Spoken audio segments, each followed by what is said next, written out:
What's up, guys?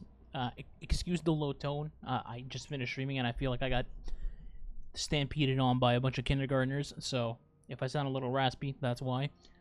I wanted to make this video for a while, and a lot of people have been asking, what do you recommend for Glassway? So, I decided to make a Glassway guide, even though it's kind of late in the season. You know, there's still 2 weeks left, and people want to get their gilded done, and who knows, maybe it'll be back again next season, because we've had duplicate Nightfalls back-to-back, so who knows. So, just to note, I'm going to go over everything real quick, because I don't want to waste people's time with an hour video. The strike's already, like, 18 years long, so I don't want to keep people here too long. I'm going to go over everybody's gear, rather character-wise, real quick, guns real quick, and then mod suggestions real quick, and then head into, like, actual gameplay and tips in the Shrek that some people may not know, or knowledge that they could use to make things easier. Now, before that, real quick, if this video does help you, or you like the video, a like and a sub would be appreciated. It does actually really help the channel.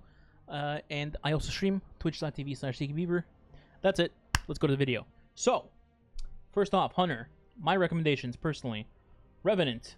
You could use this for freezing abilities, freeze wyverns, freeze champions, just crowd control. Silence and Squall is good. Shurikens, really, really good. You can also dodge with 6 Coyote to get them back non-stop. And also use 6 Coyote in synergy with Dynamo, which, in case you don't know, Dynamo gives you super energy when you dodge near enemies. So essentially, you dodge near an enemy, you get a Shuriken back, and you get super energy. Throw Shuriken, dodge again, throw Shuriken, rinse, repeat, and you're cycling energy back and forth while getting your super and your other abilities recharging as well. Now, back to the character itself. Other than Revenant, I definitely recommend Night Stalker. This is probably my #1 choice in terms of hunters. Sorry, Golden Gun and Arc Shredder, he just don't cut it in the strike. Hunters on Night Stalker are nuts. They're insane. I don't know why, but it seems like in PvE they're extremely underrated, other than the people that know that you can solo GMs with Night Stalker Invis. Aside from those people, a lot of people just seem to hate Night Stalker and think it's trash. I don't know why. I can't see it. But, just to explain, you can Invis yourself, you can Invis your teammates, you can revive your teammates and Invis them so they don't get spawn killed. You have 6 Coyote that gives you unlimited grenades. And Invis, you know, that too. Unlimited dodges, which proc Dynamo, again, so feeding you super energy. And overall, you just have insane survivability, extremely versatile. You have Tether for damage as well, on top of Breach and Clear already existing. So enemies you can't breach, you can Tether and just destroy them.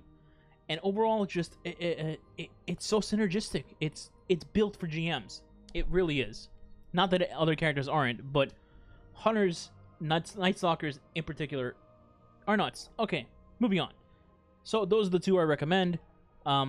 Golden Gun, you know, I would love to recommend Celestial Nighthawk, but in its current state, it can't even one-shot a champion, and yeah, I just can't recommend it personally. Night Stalker, Revenant, go-to. Titans, just ignore that my Titan looks like a Bumblebee on meth. Titans, my top 2 recommendations for you are, of course, Missile Titan, which is Thunder Crash, because Falling Star exists. It's quite literally just a better Nighthawk. It can actually kill champions in one shot, which makes me pretty sad, I'm not gonna lie. But yeah, the super is great. It's nice burst damage. It gives you an overshield after you hit a target. It's pretty good. Pretty good. That's all I can really say. Very, very good. And then, of course, outside of Thunder Crash, everybody knows it's Ursa's, dude. Oh, so exciting, bro. I can't wait. But realistically, dude, it's just... I don't know why I just said dude. Ignore that. Ursas are busted. They deserve a nerf. I know a lot of people are going to say I hate Titans or whatever, or they shouldn't be nerfed, but dude, it's literal immune 800 times on a strike. Non-stop immunity, non-stop orbs, non-stop super energy. You get like 75% minimum back, and then you just walk into a well and get your super again. It's silly, dude. It's silly. But I'm not going to tell people not to use it while it's here, right? So, Ursa's is pretty busted for GMs. Pretty common, pretty a staple, if you will. Yeah, a staple. Those are really your top 2 choices for Titans. Burning Wall, I will say, has potential. Burning Wall can stagger enemies, including champions, barrier champions, obviously. And it's also getting a buff in Season 15, so people might want to get used to it a little bit. I just wanted to throw that out there for people not aware, maybe, because they don't read the TWAB for some reason. Anyway, going to Warlocks. Sneaky, where is the Shadebinder, bro? The Shadebinder! Calm down, calm down. I swear you can do this strike without a Shadebinder. It's okay, breathe. Breathe. Chaos Reach. First recommendation. Pretty nuts. I don't think I need to go into detail why a giant Goku beam is nuts, but just for the sake of argument, Chaos Reach, synergistic, Geomags, free super. On top of Geomags giving you free super while you run into a wall, you also, of course, again have DYNAMO. DYNAMO basically says, I'm going to pop a rift behind a wall near an enemy and get super energy while I'm healing. And I'm going to keep doing it, and doing it, and doing it, and then I'm going to top off by running into a wall, like I just said. It's pretty ridiculous, I'm not going to lie. I might make a video separate just talking about it, showing how fast you can get your super, but it's pretty damn silly. Just the fact that you get your super back really quick already makes this subclass pretty fun. But on top of that, you also Goku Beam through walls. You can Goku Beam through shields, including the bosses themselves. Obviously, it can chunk champions as well once you stun them. And it's even great crowd control. And then you can cancel your super and save some of it and rinse, repeat, recycle. So, pretty solid.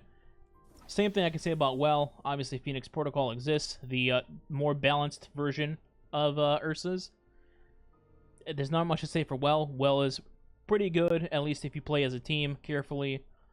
Well plus Ursa, Banner, chaining is kind of a 1-2 combo, so pretty standard. It's not a bad choice.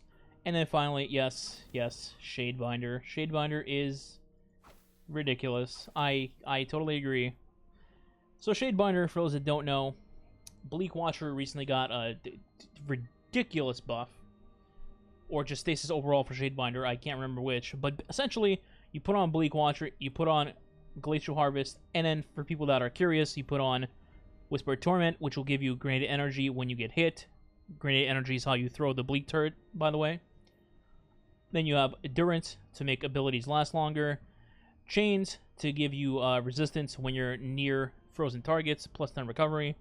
And then this is kind of just a throw-in, but yeah. Resilience and Intellect, why not, right? And essentially, you just use your turret, throw it on the field, it freezes everything non-stop for what feels like an eternity, kill stuff, take damage, throw turret, rinse, repeat. Now, obviously, for this build, also having a lot of discipline would help. I just don't have the right gear on. I'm not going to waste your time putting all that on. Other than that, it's pretty nuts. Shadebinder also is a good super to have. But it's not the only choice. That's all I just want to say. It's not the only choice. You can totally do other stuff.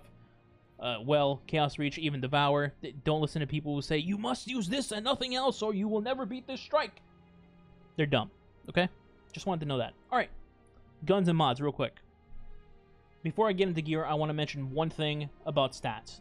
And in this particular stat, I want to talk about resilience. A lot of people don't know this, so I'm just going to say off the top. Resilience versus snipers and GMs. For you to survive a regular sniper shot, and when I say regular, I mean a red bar enemy, maybe an orange bar enemy, but not a champion or a boss, you need 6 resilience. That's it, 6 resilience, and you will survive a sniper shot from full health. Keep in mind the full health part. If you take a shot from any other enemy and then take a sniper shot, you die. It won't matter how much resilience you have. But if you have 6 resilience and full health, you will survive a Vandal sniper shot, a Hobgoblin sniper shot, a Scion sniper shot, as long as they're not mini-boss or boss. Just wanted to throw that out there. That's why I have high resilience on screen right now. I have 8 because I'm soloing Glassway because I'm an idiot. Yeah, so 6 resilience, snipers, good knowledge to know. Now, moving on. Let's go for mods. Mods. I mentioned DYNAMO earlier, so we covered that. Then there's ammo finders, pretty obvious, pretty standard. Protective Light, if you don't know, will save your ass quite a lot. It's a very good mod, definitely recommend it for GMs.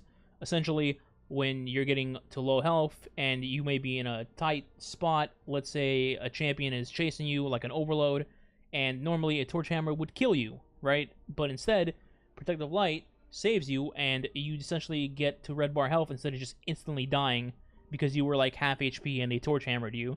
which that little time can actually buy you the time you need, you know, to stun the champion or get away, throw an invis, whatever it may be.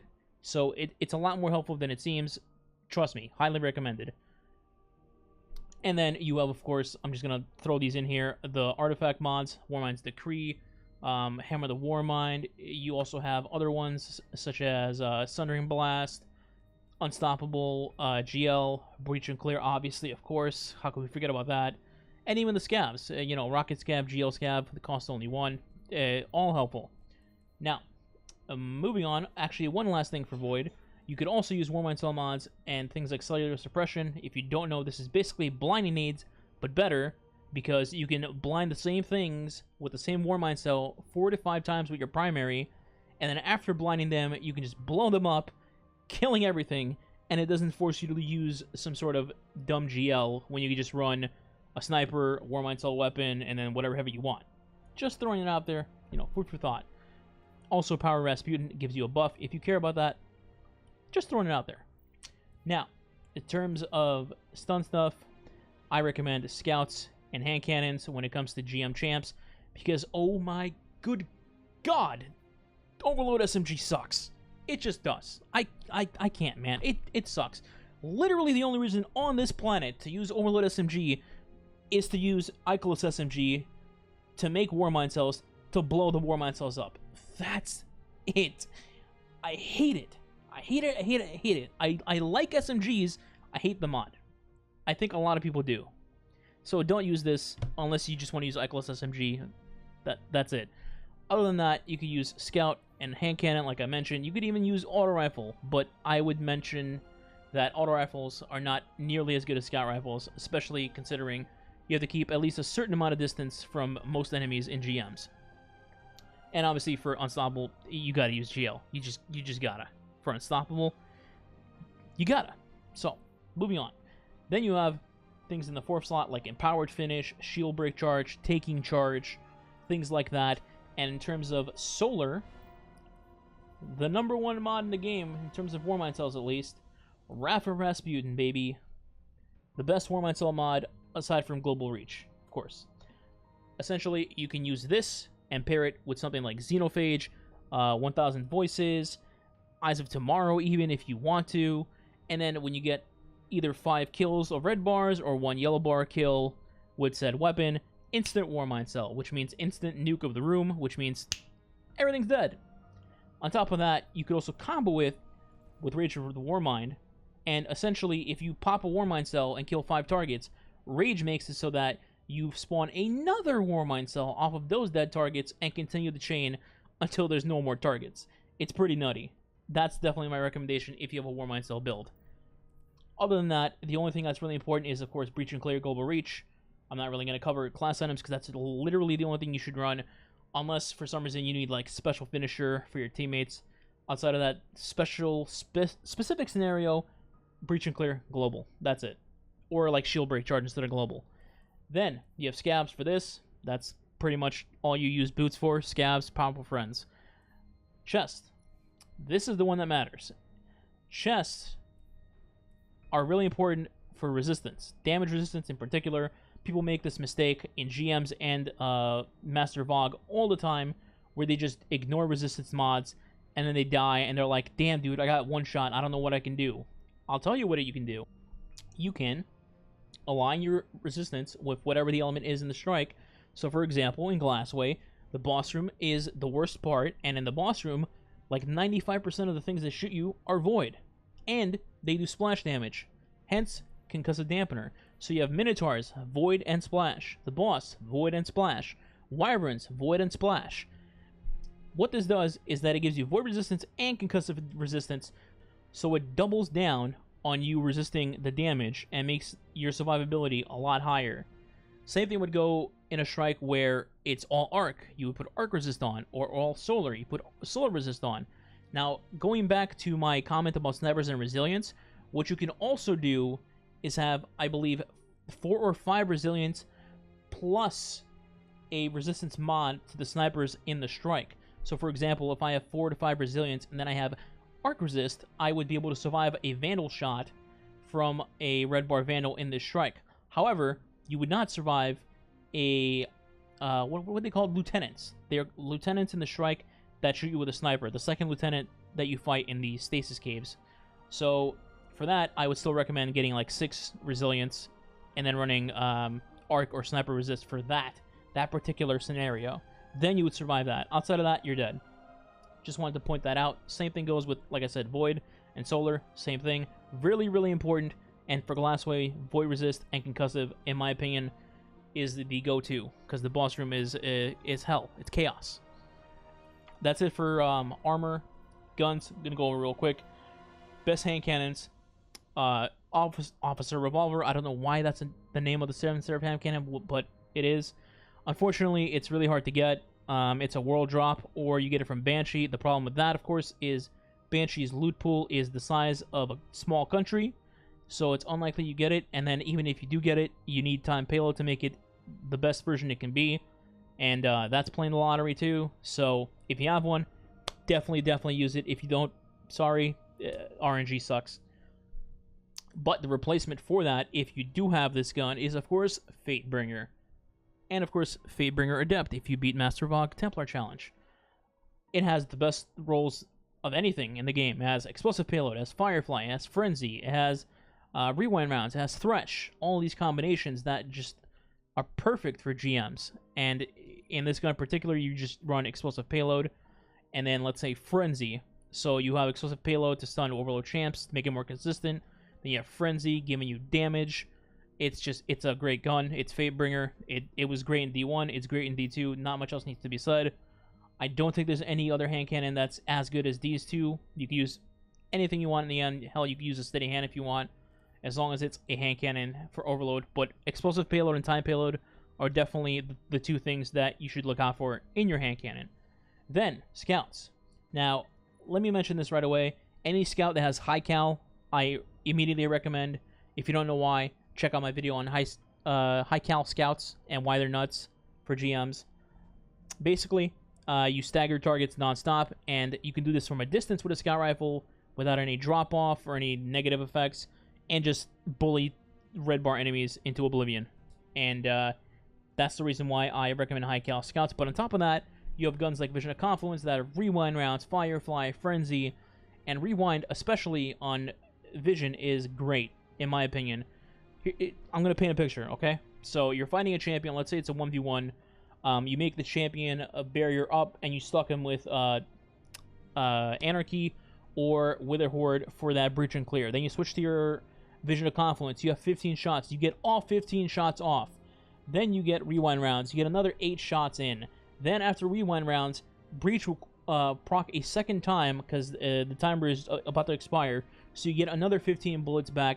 And at this point, the champion's either already dead or you have a fresh new clip to stun them again with the same gun without worrying about reloading at all. It's great. I love it. I recommend it 100%. And then you have other scouts such as Vouchsafe, which has Explosive Payload, or Vorpal. Eternal Blazing can roll high cal.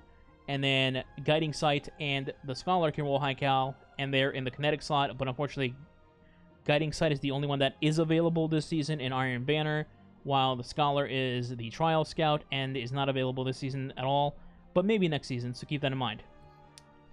And then, you know, you have your generic suggestions, Wither Horde, Succession, any sniper like Triple Tap Vorpal or Autoloading Vorpal, you know, Azume, Frozen Orbit, I'm missing one, Twilight Oath.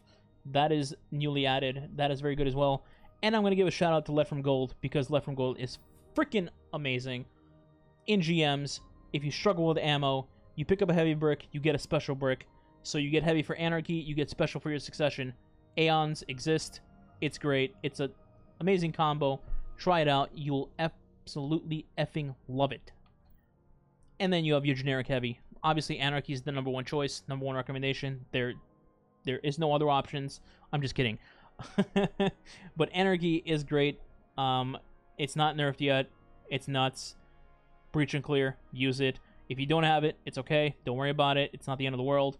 You can also use things like Heathen's Vengeance, Xenophage, Deathbringer. You could use an LMG to make Warmind cells with 7 Seraph Saw. There are other options. You don't need Anarchy, just like you don't need things like 3 Shadebinder, 3 Thunder Crash, 3 this, 3 that. So don't worry about it too much. But those are the general ones that stand out. Normally, hell, you could even use Heir Apparent if you're just playing well as a team and a rock succession with it. That's about it. Let's go to the actual strike footage itself, if it hasn't already been playing in this video, and then I'll give tips where I think they can be used well.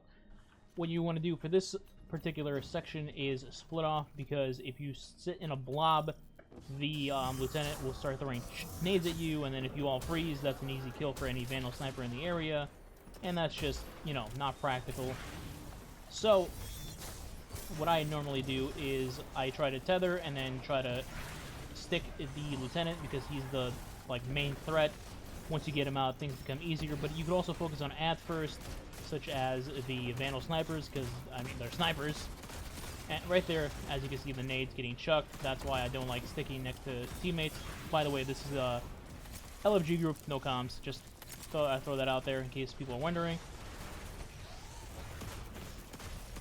Just trying to show what you can do in certain situations, whether you're with your normal team or with you're with a pickup group. So I try to go for snipers, ads, or go for the lieutenant first, whichever your team prefers. So my team seems to be going for champs, which is why I'm going to focus on ads first, and then the lieutenant, so they don't get sniped. Now, this room works similar to how I mentioned the other room. If you don't go a certain distance, meaning if you don't go about past that pillar right there, the servitor will not spawn until you do go past there, so you can kill everything in the room from back here or right around this rock, then kill the champ and the lieutenant and whatever else was in the room, and then you can go forward and anticipate the servitor dropping along with the rest of the ads, spawn kill them, whatever plan you have, you know, use supers, etc., and then make it nice and clean, instead of this situation where you would be fighting the champion, and if lieutenant was still alive, he would be up and then getting shielded, which, oh, good timing. See, he almost froze us right there. That would be bad timing. Instead, you can just kill him, and then not deal with this exact situation that you're seeing in the footage. So for this particular part, there's not much to say. There's enemies, and you kind of slowly just make your way up this crooked path. One thing I will say is that the Vandals and Snipers do not spawn until you pass this threshold right there, or this threshold right there, so you can kill everything besides them pretty much immediately, and kind of give yourself breathing room. And then once you do, you can even try to kind of spawn kill them. And by that, I will show you here in a second. Aw, the ball's gone. So what you would do is go over here, and then I would fire a tether, because that is where they come out right there, at least most of them. And as you can see right there, I kind of trap them. And yeah, they're dead. Now, one spawns over here sometimes, and then he's off the map like that. And that pretty much deals with all the snipers immediately. You could do this, you know, with Thunder Crashers, something like that, for example. The captain, if you all stick to this side, normally would come over to... Let me just stun him real quick. He would come over to this section and make it super easy for you, because you can use this wall kind of like strafing back and forth to just nail him down very, very easily. He won't teleport on you or anything like that. And then, yeah, pretty much done. And then this next section is the same thing. You go forward. When you go right here about, Vandals spawn. Usually there's one to the left and like 3 to the right that come out right here. You do the same thing, super him, tether him, use the high cal scout strat that I mentioned, like so right here. Bam, he's off the map. Bam, he's dead. And then there's one captain to, again, kill. Also, once you pass the part where my teammates are at right now, 2 snipers do spawn up top here. You can have one person kill them with a scout or a sniper and just immediately take them out and kind of get them out of the way, which is what I'm trying to do so my teammates do not get sniped. Now you see the Vandal is getting staggered non-stop. That is what I mean by high cal scout. It's fantastic. And the room's clear. There you go. So let's move on to the Shank room. So this room is a lot less chaotic than people make it out to be. First off, the plate capturing mechanic, you don't have to stand on the plate the entire time. You can get on, see Shank spawn, get off, rinse, repeat. A lot of people seem to just ignore this and just kind of Ursa banner well through it and hope they don't get team shot too much to obliterate everybody. I don't think that's necessary. If you're, you know, not familiar, not experienced, playing with people you've never played with before, just take it slow. There's no reason to rush it. You're not going to win an Olympic gold medal, you know, trying to speedrun. So, kill stuff, get on plate, more shanks spawn. At 35%, I believe, or 33, Vandals will spawn on the left side over here. I would typically have one person try to spawn kill immediately with a sniper, but I have a scout on for double primary, so that is what I'm using. Whether your teammates are on the plate or not, they will still spawn, so kill them first. So there you go, there's one. I'm not sure if my teammate got the other one. No, he's over there. Alright, now they're dead. Now, at 50% or so, the other side will have snipers. It's another pair on this side. Do the same thing. Have somebody target them immediately so they can't pick anybody off. And once you kill them off, it's just shanks from there on out. A couple of sniper shanks, more regular shanks, a bunch of explosive shanks, and then you're done capping the plate. Alrighty, so we're at the boss room. So, I'm sure this is the main thing people want to know about. Obviously, if you don't already know, there are 8 Overload champions, 8 Barrier champions, and 8 Wyverns, for some reason, in this boss fight. I mean, as a team, it's fun, I'm not gonna lie.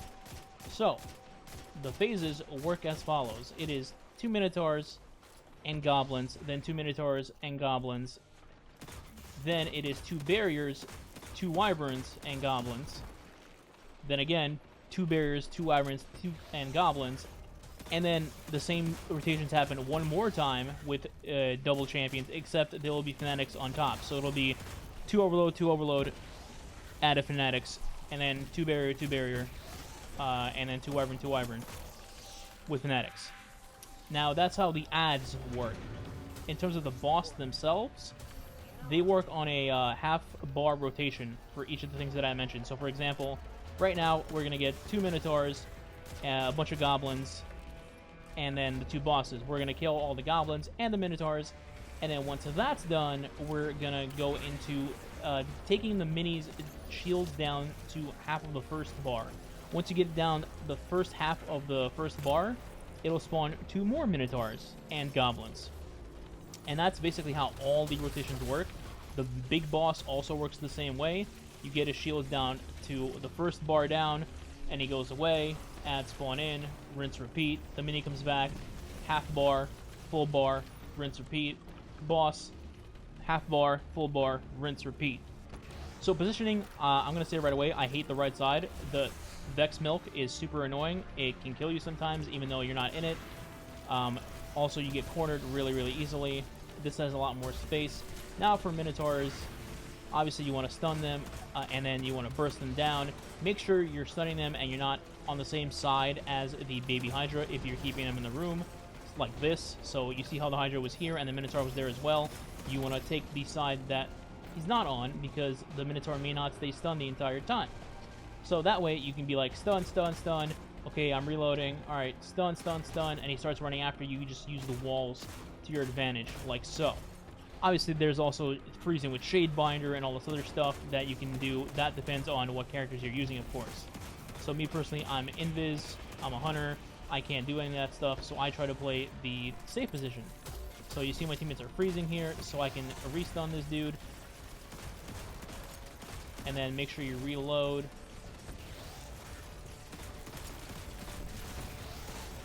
And you just bully him like that. Alright, quick edit. Apparently, somehow the files got corrupted for the rest of the video that I had clips for, which kind of sucks, but it's okay. I'm going to replace the footage with a run I did of I guess a speed run from a season or 2 ago. Don't mind like me using Revenant or Xenophage. That's just old footage, that's all. But positionally, in the strike, what you're going to see us doing is pretty sound. There's reason behind it. For example, you'll see us damaging from the middle of the room on the boss instead of just like parking him to the left side like he's a car in a garage. The reason for that is basic. First of all, you have Banner Shield or Well or both. And then you have damaging the boss from the staircase is pretty safe as long as you don't peek super mega hard. And then once the boss goes away, you have free reign to then look down the literal center of the map and see both portals. And you can choose to anarchy the portals, tether the portals, wait for the portals to spawn, then go teleport to you to the middle, and then you tether, anarchy, spam the crap out of them. Then you include Shadebinder turret in there, and it makes things a whole lot easier, as you can see here. Except instead of Xenophage, you just replace it with Anarchy, Breach and Clear, Shadebinder, and, you know, just modernize it. You can still spam kill the Wyverns and Harpies, not worry about them. You can choose to chill on the barriers and then go inside and pick them off one by one if you're not comfortable with that, which is totally fine, by the way. That is even more so recommended than anything if you're not trying to zoom through it, which most people don't. So for barriers, you can go inside. Once barriers are done, Minotaurs come out. Same strategy as before. You pick a side. I would recommend left. You wait till they spawn. Stay on the left side. Kill ads first if you can. If they rush you, stun them, try to nuke them. If you can't, that's okay. Just backpedal a little bit. Make sure your overload's proccing. Freeze them if you have to. Use invis if you have to. And then just rinse repeat till the Minotaurs are dead. Then it repeats all over again. You go to the middle, damage the boss. The boss will shield up or leave, depending on how low his health was. Shield up is half of the, like 50% of his health. He'll double shield, which is weird. And then he'll summon the second set of Minotaurs. Then he'll leave when his full bar is down, and the Minotaur phases will be done. Then you just have chickens and barriers remaining. 4 chickens, 4 barriers. Fun fact, once you're done with the chickens, the barriers, technically speaking, you don't actually have to kill them. You can hit them, and then just obliterate the boss, and you'll still get platinum. It'll count as, I guess, the boss killing the champions? I don't know. You still get platinum, so it's a good tip to have. You actually don't have to fight the last 4 barriers. And if you don't give a damn about plat, you just yeet the boss, kill him, and then you beat the strike and potentially gild your conqueror again. So that is my general tips, ideas, mods, blah, blah, blah. I'm done rambling. My voice hurts. Hopefully this helps you guys out with beating your GMs. Also, I'll be helping people with GMs on stream, twitch.tv/sneakybeaver, #plug. So join me there. I stream daily. And other than that, catch you guys in the next video. Liking and sub would be appreciated if you can. And yeah, goodbye.